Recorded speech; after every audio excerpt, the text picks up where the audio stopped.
지난달 OECD가 발표한 세계 32개국 비만율 조사 결과에 따르면 한국의 성인 비만율은 5.9%로 일본에 이어 두 번째로 낮은 것으로 나타났습니다.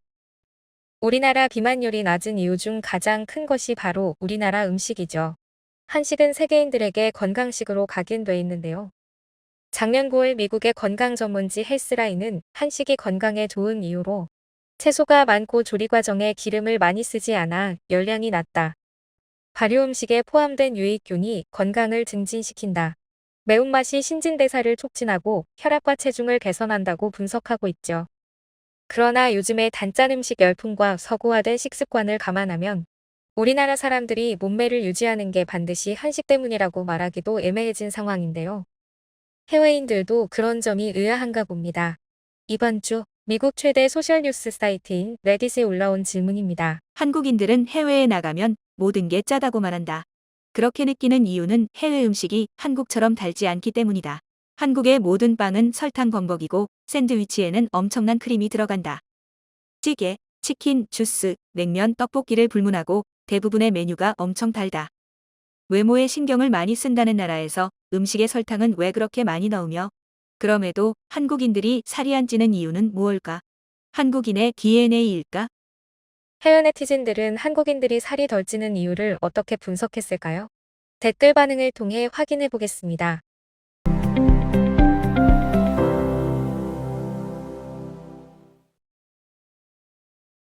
한국에 딱 열흘 있었는데도 그 사이에 살이 빠졌다.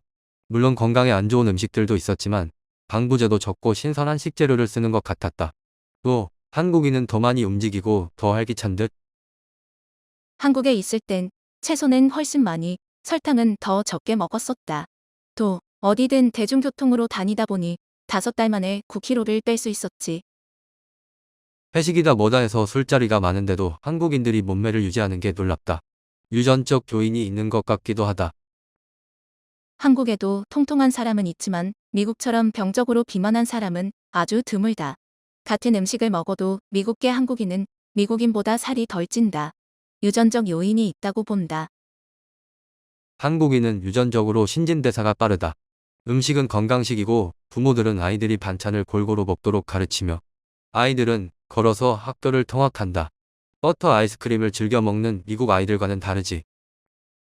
한국인이 매일 먹는 집밥에는 설탕이 많이 들어가지 않는다. 또 미국 음료는 크기도 당도도 한국과는 레벨이 완전히 다르지. 오래 생각해보고 내가 내린 결론. 미국인이 살이 찌는 이유는 음식 때문이 아니라 설탕 범벅 음료수 때문이다.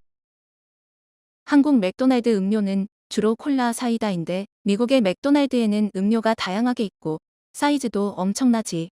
미국에서 통통했던 나도 한국에 살면서 살을 뺄 수 있었다. 서양인인 나는 빵, 감자, 파스타가 땡기는데 내 한국인 아내는 다른 것 같다. 하루 두세 끼를 밥과 김치, 반찬으로 해결하고 과일로 입가심하면 끝. 한국인이 식사로 먹는 밥과 절인 채소의 양을 보면 미국인들은 제대로 된 한 끼 식사로 인정하지 않을 거다. 또 한국에서 달다고 하는 음식은 미국에서는 명함도 못 내민다. 한국인은 칼로리 낮은 아이스 아메리카노를 마시고 미국인은 달달한 라떼나 프라푸치노를 마신다. 미국인 1인당 하루 평균 설탕 섭취량 126g, 한국인 평균 31g. 미국에서는 질 좋고 신선한 음식이 비싸다. 그러니 정크푸드에 의존하게 되지. 한국에서는 고기를 먹어도 다양한 채소에 싸먹어서 그렇다. 김치도 매일 먹잖아. 한식은 채소가 많이 들어간 건강식이다. 살 빼본 사람은 알 거다. 운동보다는 식습관이 훨씬 더 중요하다는 걸. 한국인은 달콤한 버터빵을 디저트로 먹지 매일 먹지는 않는다. 한국인들은 음식을 푸짐하게 차려놓지만 많이 남겨서 음식 쓰레기가 문제될 정도다. 또 떡볶이나 찜닭, 치킨은 양이 많아 보여도 대개 2사람 이상이 나눠 먹지. 한국 식단에서 빼놓을 수 없는 국이 원인이다. 배는 금방 차지만 칼로리는 낮으니까. 미국에는 내놓는 음식량이 한국의 3배가 넘는 식당들도 있다. 그런 양을 삼시세끼 먹는다고 생각해봐. 한국인 식사량이 적다는 건 사실이 아니다.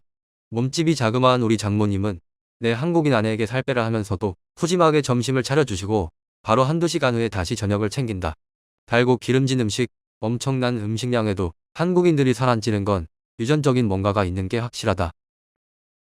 맥주 한두 잔의 간단한 안주 정도가 아니라 옮길 때마다 주종을 바꿔가며 항상 제대로 차려놓고 마시는 게 한국인이지. 한국 남친이 그의 동료들과 어울리는 술자리에 내가 가면 술은 먹겠는데 어마어마한 양의 안주 때문에 겁이 난다. 한국 식단의 상당 부분은 채소다. 양은 많아 보여도 칼로리로는 서양 식단에 비할 바가 못 되지? 체중은 어떤 음식을 얼마나 먹는지보다 칼로리 섭취량과 소모량으로 결정된다. 하루 평균 칼로리 섭취량으로 보면 미국인은 3,600kcal이지만 한국 20대 여자는 1,800, 가장 높은 50대 남자도 2,300에 불과하지. 미국인은 어디나 차로 이동하기 때문에 따로 운동을 하지 않으면 살이 찔 수밖에 없다. 미국에서 걸어 다니면 위험할 수 있고 사람들이 안쓰럽게 본다. 버터와 빵을 많이 먹어서가 아니라 차에 의존하는 습관이 주범이지. 한국에서는 어디나 걸어 다닐 수 있어서 좋았는데 미국에서는 뉴욕 같은 데가 아니면 불가능하다. 우리 집에서 직장까지 버스 타고 출근하려면 2시간 반이 걸린다. 지하철은 당연히 없고. 나도 한국에서 미국으로 돌아온 지 8년 만에 14kg가 늘어서 20년 전 몸무게로 되돌아감. 난 한국에서 직장 출퇴근하고 피트니스 다녀오는 것만으로 하루 8,000에서 12,000보 걷는다. 미국인 대부분은 하루 3,000에서 4,000보 걷기가 어려운데 채 2,000보도 못 걷는 사람들도 꽤 있다. 간단하다. 한국인들은 자기 관리가 철저하다. 한국은 몇 년 안에 세계 최장 수국이 될 거라고 함. 한국에 와서 더 살이 찐 건 나뿐인가? 걷기도 많이 걷는데 워낙 치킨을 좋아하다 보니. 한국인은 어렸을 때부터 올바른 식습관과 운동에 대한 교육을 받는 데 비해 미국 아이들은 뭘 먹으면 건강에 안 좋은지만 배운다. 거기까지다. 미국인에 비해 한국인들은 건강에 대해 훨씬 신경을 많이 쓰지. 7, 80대 한국 노인들의 활발한 모습을 보면 비결이 뭔지 배워야겠다는 생각이 든다. 팬데믹 이후에는 한국도 비만 인구가 늘어난 것 같긴 하다. 한국을 떠났다가 다시 돌아왔는데 그 사이 어른 아이 할 것 없이 비만 인구가 많아진 건 확실하다. 전에는 거의 안 보였는데. 25년 전에 비하면 요즘엔 한국에서도 비만한 사람을 어렵지 않게 볼 수 있다. 패스트푸드 체인점들이 영향을 주는 듯. 시간이 지나면 상황이 달라질 거다. 2000년대 초반과 비교해보면 한국에도 골목마다 빵집이 생겼으니 한국에서 서구 식습관이 널리 퍼져 안타깝다. 한국인들이 외모에 신경을 많이 쓰는 것도 원인이다. 한국에서는 뚱뚱한 사람에게 가족, 친구, 심지어 지나가는 사람까지 한마디 한다.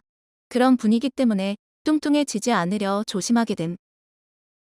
한국살이 초창기 때는 처음 보는 한국인이 나보고 뚱뚱하다 살 좀 빼라고 하면 주먹을 날리고 싶었다.